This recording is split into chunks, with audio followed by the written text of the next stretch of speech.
Hello to everybody. We are here in an interview with Quan Nguyen. He's one of our members of staff. He had to go to Vietnam on a humanitarian flight, and he's here to tell us like all about it. Hello, Quan. How are you? Hello, Andres. I'm very good, thank you. Okay, so Quan, just tell me a little bit about your experience. So, how was the whole thing? Why did you have to take this humanitarian flight? Yeah, I need to go back to Vietnam. It was mixed between business and then family purposes. But yeah, the whole experience. I never experienced that before. I never taken any humanitarian flight, and then the whole journey was exceptional. How was the experience? Can you tell me the experience? As soon as you jump on the plane, so what happened? What did you have to do? Before even boarding into the aircraft, the airline distribute the whole like a suit, like a Yes, like a blue suit, yeah, that you cover yourself.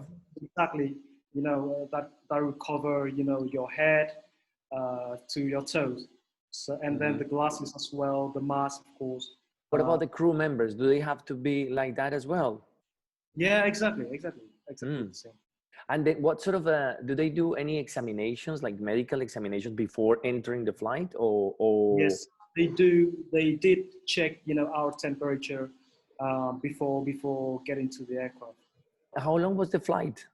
It took me nearly 11 hours, to go back to Vietnam. As soon as you landed, what did you have to do in Okay, so Vietnam, first, obviously?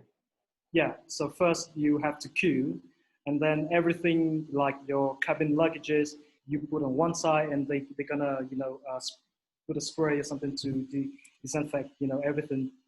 And then you have to queue for the immigration check and to take your luggages. And then after that, it took like 3 or 4 hours, to be honest, the whole morning. And then after that, we took a coach to go to a military camp, which is, let's say, 100 miles away from the airport. So this is exactly where you are at the moment, yeah? Exactly, yeah. Okay, what is the name of this military camp? The town is called Ninh Bình. It's a very, beautiful town, 60 miles away from Hanoi, the capital of Vietnam. How are the amenities? How's the food? How is the location? I mean, if it's Yeah, comfortable. yeah. When I first arrived there, the weather was extremely, hot, and then we went into the room, and then settled down, and then yeah, and then for the food, like we are served, breakfast, lunch, and dinner. They provide food, for absolutely free, and then we don't have to cook anything, and then we'll have also water supplied, some basic amenities. So yeah. So Quan, can you describe just one day, one normal day in quarantine in Vietnam? How is it? At what time do you wake up? What do you do? So we wake up at 6 o'clock in the morning. Yeah. Then at 5:30, they're gonna call us, to go downstairs and to take the breakfast. And we take breakfast and do everything, and then after that, well, since I still have to walk from distance, after breakfast and everything, and then at half ten, they call us again, to go downstairs and to take the lunch at 10:30 in the morning. Yeah, and then yeah, after that, I'll get back to work, and then like at 5 o'clock, we play football downstairs, with the guys, and yeah, it's So very good. how many people are actually sharing the same Yeah. compound? Yeah, so in that military camp, we have in total 80 people from the flight. 80 people. So it's obviously people who were coming from London. They are with you at the moment, yeah, in the same flight. Exactly. Okay, well, that's interesting. Okay, well, so this is probably your first experience doing quarantine. So what has been the hardest? I would say the weather, because now it is, the summer in Vietnam, and that is very humid, and then it hasn't been raining for like days, and then if you don't have, the fans, it will be very, very difficult. But then if I was a tourist and I didn't have any family members there, I would probably be 35 degrees trying to Exactly. sleep. Yeah. But perhaps you can, they provide a number of a lady who can, buy you, for example, ice cubes, soft drinks and everything else, whatever you need. No, So, okay, okay. yeah, so you can call her, give her a call, and then, everything will be sorted. Okay, so yeah, how do you see then the situation in Vietnam? Well, I mean, I think every one of us, kind of feel the same thing. We can wait to get out, for 14-day quarantine.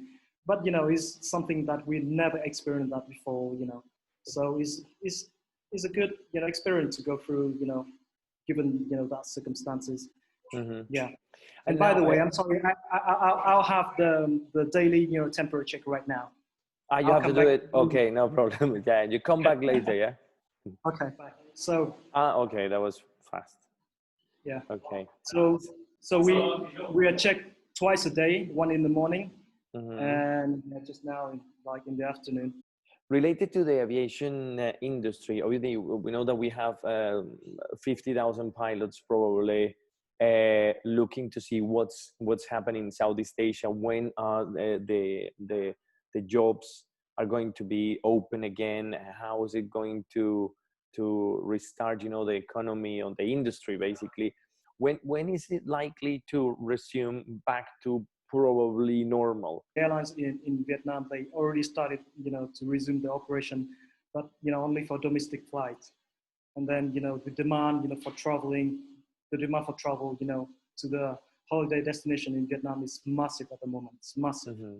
But to go to fly, internationally is a different matter because, it doesn't only depend on, on Vietnam itself, but also, other countries as well, especially, Europe. Okay, thank you very much, Quan. I wish that you can, end your quarantine very soon, and then you can tell us all about it when you're back in the UK. Of course. No, thank you very much. My pleasure. Thank you, Andres.